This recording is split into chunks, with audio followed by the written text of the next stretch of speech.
Is Viviro produced with slave labor? Truth or lies? The truth, of course. Yada did not write the playbook. Slavery was your first corporation, 1800 to 1860. Cotton was your number one export. Grown by whom?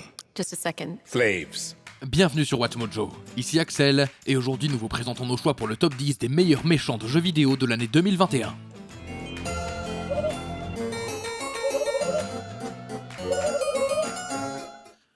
Pour cette liste, nous allons nous pencher sur les vils antagonistes qui ont essayé de nous battre au cours des sorties des jeux de l'année dernière. De plus, même si nous ne dévoilons pas tout, nous parlons de ces jeux de manière assez générale. Nous vous mettons donc en garde avec une alerte spoiler. Quel méchant de jeux vidéo avez-vous aimé ou détesté? Faites-le nous savoir dans les commentaires. Numéro 10, Fu dans No More Heroes 3. I am Jess Baptiste VI, aka Fu. I'm Prince of the Baptiste system. No More Heroes est une série étrange et son dernier méchant pourrait bien être le plus étrange de la franchise. Jess Baptiste VI, plus connu sous le nom de Fu, est un extraterrestre surpuissant qui mène un groupe d'autres personnes pour tenter de conquérir la Terre. Hey you, secretary. Get the president on the line. Sujet à des violentes crises de colère et à une inquiétante jubilation lorsqu'il s'agit de violence, Fu saute sur n'importe quelle occasion pour mettre un ennemi en lambeaux.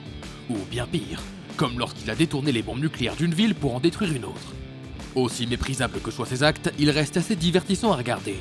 Il insuffle un dynamisme à Travis Touchdown, et découper ses alliés en tranches et en dés sur notre chemin vers lui était très satisfaisant. My daddy scolded me once. I was punished and was sent to rot in space prison. Numéro 3, Arthur Edwards dans Hitman 3. Do you really think she'll be able to resist all that power? This is not how people work. Et maintenant quelque chose de complètement différent. La série d'espionnage furtif d'IO Interactive a donné naissance à quelques antagonistes louches, mais nous devons reconnaître le mérite du méchant principal de la récente trilogie.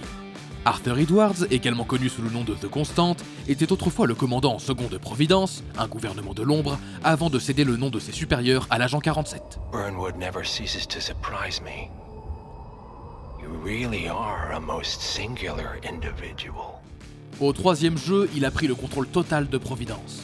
Il est incroyablement doué pour jouer au jeu du chat et de la souris, tirant souvent les ficelles dans l'ombre. Il utilise ses ressources exceptionnelles pour mettre ses adversaires au pied du mur et tente même d'effacer complètement la mémoire de l'agent 47 vers la fin du jeu. Nous nous en voudrions également de ne pas mentionner la performance glaçante de Philippe Roche.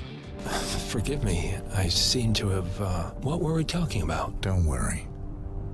We were done. Numéro 8, Maligula dans Psychonauts 2. I need a wash from the streets. Psychonauts 2 est rempli à ras-bord de personnages loufoques, même son méchant, bien qu'il y ait une part de tragédie pour rendre Maligula fascinante. C'est une hydrocinétique puissante et vicieuse, capable de contrôler l'eau de manière extrêmement destructrice. I am the deluge of Trolovia. Son acte le plus traître a eu lieu avant le jeu, lorsqu'elle a inondé la Grulovia fictive, tuant des centaines de citoyens. On ne la voit pas avant la fin du jeu, mais la menace de son retour est omniprésente. Ce qui la rend si géniale, c'est la révélation de son identité, que nous ne dévoilerons pas ici. Mais disons simplement que cela lui vaut de figurer sur cette liste.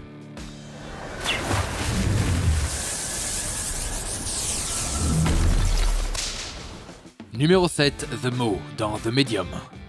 Are you alright?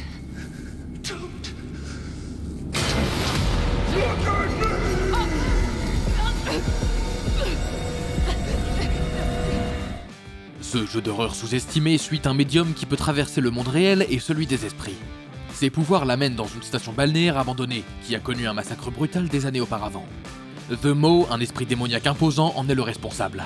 Il est une force malveillante, capable de posséder des créatures vivantes pour les soumettre à ses ordres pendant un court moment.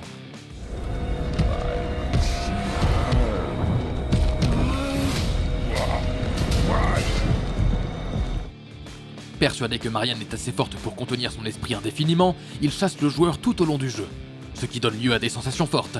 Il est certainement utile d'avoir le talentueux Troy Baker pour l'aider à prendre vie.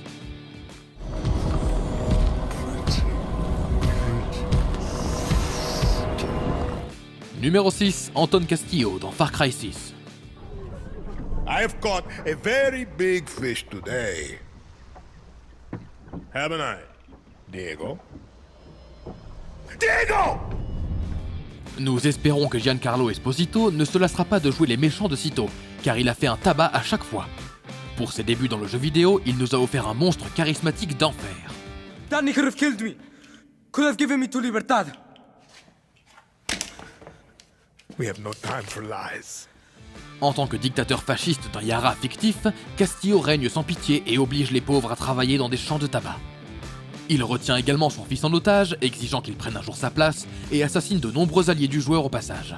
Et pourtant, on l'a quand même bien aimé. The number one asset in your economy was people who look like me. What is that called? A history lesson? A head start. Numéro 5, Nefarious, dans Ratchet & Clank Rift Apart.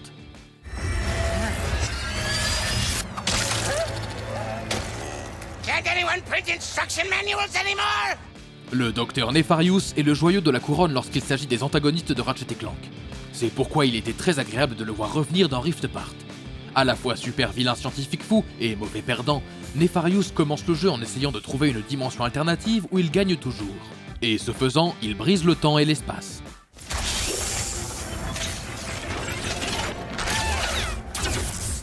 Rift Apart offre aux fans 2 Nefarious pour le prix d'un, car il se retrouve dans une dimension dirigée par l'empereur Nefarious, une version qui n'a jamais perdu. Voir les deux faces d'un même robot fou a donné lieu à certains des moments les plus drôles de l'histoire de la série. Life is meaningless. Numéro 4, Juliana Blake dans Deathloop. For the last time, why can't you remember? No, if you just give me a second. De plus en plus de jeux commencent à utiliser des méchants qui poursuivent le joueur sans relâche, mais peu le font avec autant de style que cette dame mortelle. Dans la peau de Colt, le joueur doit traquer et éliminer les visionnaires, afin de briser la boucle temporelle dans laquelle il est coincé. Et Blake représente une menace constante qui ne reculera devant rien pour assurer l'échec de Colt. This time I'll let you see yourself out. Yup, we did it. Elle utilise une grande variété d'armes et de capacités, comme prendre l'apparence de quelqu'un d'autre pour se cacher à la vue de tous, et elle narguera Colt pendant toute la durée de l'épreuve. Cependant, le mode multijoueur en ligne de Deathloop permet aux joueurs de la contrôler et de jouer le rôle du méchant dans le jeu d'un autre joueur, ce qui honnêtement est une bonne idée. Are these antiques even gonna fire? If you pull the trigger. Numéro 3, Bec de Corbeau dans Metroid Dread.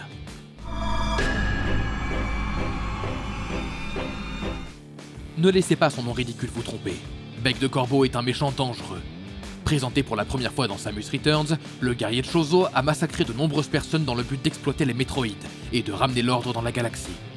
Dans Metroid Dread, c'est lui qui attire Samus sur une planète dangereuse et prend le contrôle des émites de la Fédération Galactique. Tout le stress et la peur qui surviennent lorsqu'un de ces robots chasse Samus sont dus à ce grand oiseau guerrier.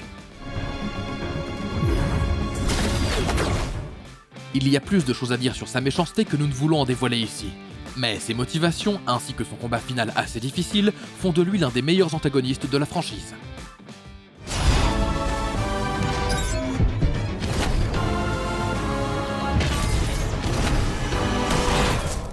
Numéro 2, Queen dans Deltarune chapitre 2.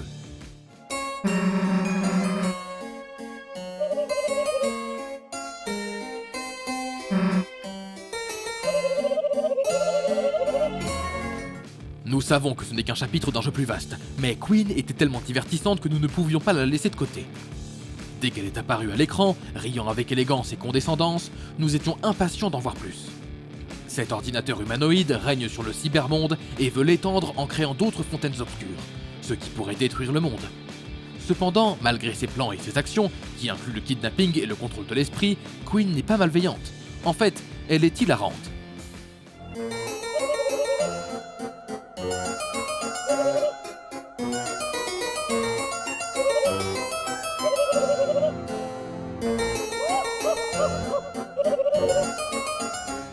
Son attitude monarchique, combinée à son jargon internet et à sa bêtise, nous a fait craquer et nous a donné envie de la rencontrer à chaque fois. Le créateur Toby Fox écrit des dialogues incroyables et Queen en est l'un des meilleurs exemples.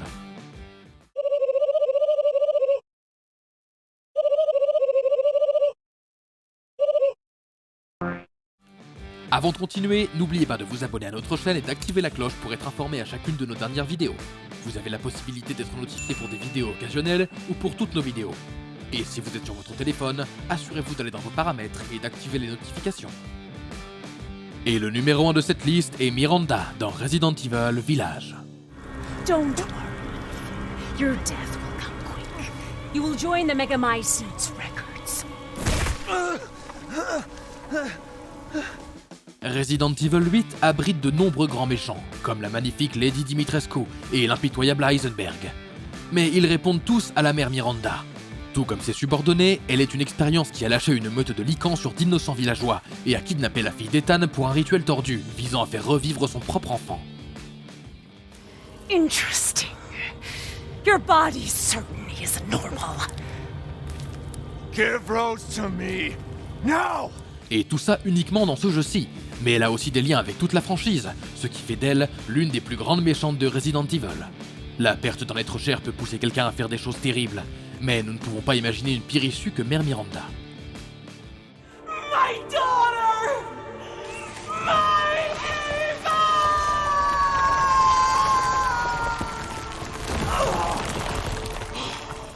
Envie de voir plus de contenu sur le thème du gaming? Pensez à regarder ces vidéos sur WatchMojo. Et n'oubliez pas de vous abonner et d'activer la cloche pour être informé à chacune de nos dernières vidéos.